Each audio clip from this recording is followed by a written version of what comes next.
Ah, donc moi aussi, à un moment donné de ma vie, j'ai cru que la langue de Dieu était l'arabe. Oh, c'est pas possible.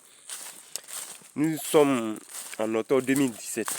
Je ne sais pas qu'est-ce qui m'a pris, j'ai décidé comme ça de devenir musulman, quoi. Voilà. Je me suis converti en musulman. Mon nom musulman. Dès que je suis parti me convertir, d'abord même, ils m'ont donné 3 bouloirs, gros bouloirs remplis d'eau. C'est qu'on appelle Sridanga, c'est rempli d'eau. On dit, je dois me purifier. On appelle ça bain de purification. Quand je suis parti me laver avec bain de purification.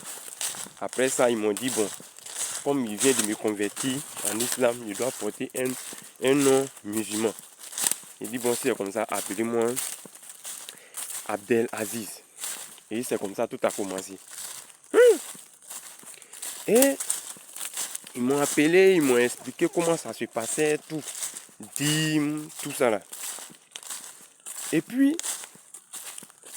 on me dit qu'il y a beaucoup de langues dans le monde. Et que si moi, je suis baoulé par exemple, j'ai pris en baoulé, l'autre pris en guéré et l'autre pris, comment on appelle ça, en djoula et bété, tout ça là, Dieu sera confus. Donc pour cela, il faudrait qu'on prie en une seule langue. Et cette langue-là, c'est l'arabe.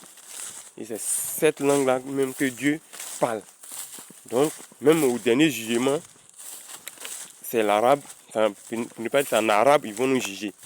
J'ai dit, ok, donc c'est comme ça ils ont commencé à m'apprendre comment on appelle ça, les différents sourates. Sourate Fatiha, c'est la sourate même de base. Et tout musulman doit maîtriser ça.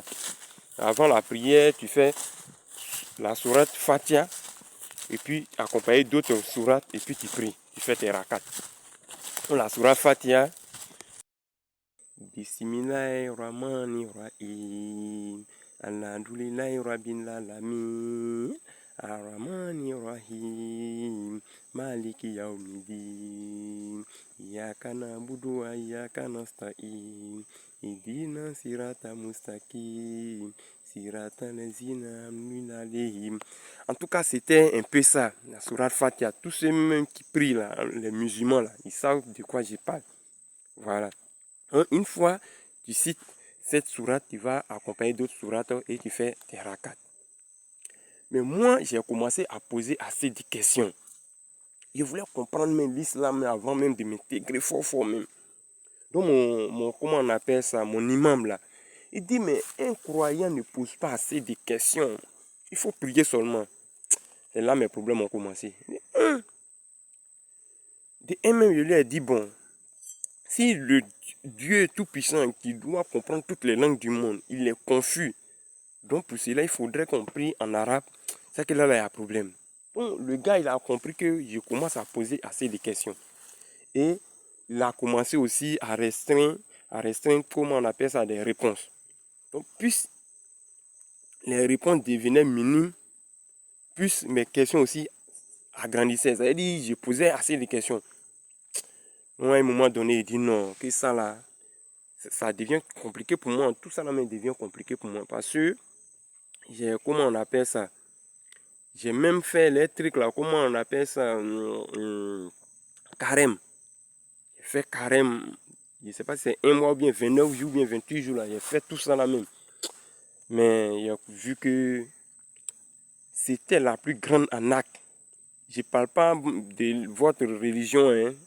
La religion musulmane, ben, chacun a sa croyance. Mais dire que la langue de Dieu, c'est l'arabe, ça c'est la plus grande arnaque de l'histoire même de toutes les religions du monde. De toutes ces religions-là, tout le monde peut prier dans sa langue. Que tu sois chrétien, bouddhiste, tout ça, tu peux prier dans ta langue. Mais l'islam, on te dit de prier seulement en arabe.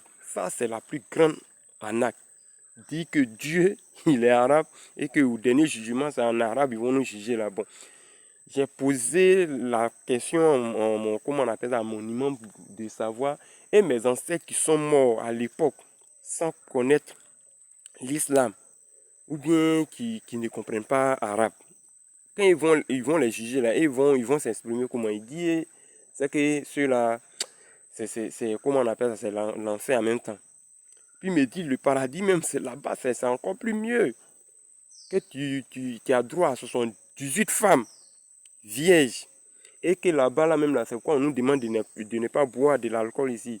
Que si tu veux boire, même quand tu dis, là-bas même, d'abord, il y a une rivière qui coule comme ça, rivière alcoolique. C'est-à-dire, rivière qui est de l'alcool. Quand tu dis tu veux boire de l'alcool, ça sort. Si tu veux manger poulet, poulet sort. Il dit, affaire là devient compliquée. Il dit 78 femmes vierges.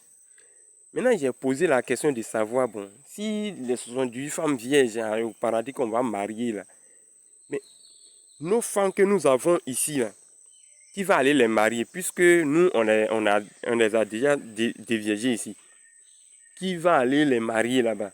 Ou bien elles ne sont pas priées à aller au paradis aussi. Et là, c'est devenu compliqué encore. En tout cas, tout devenait compliqué.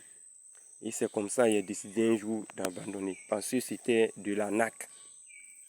C'était de la naque.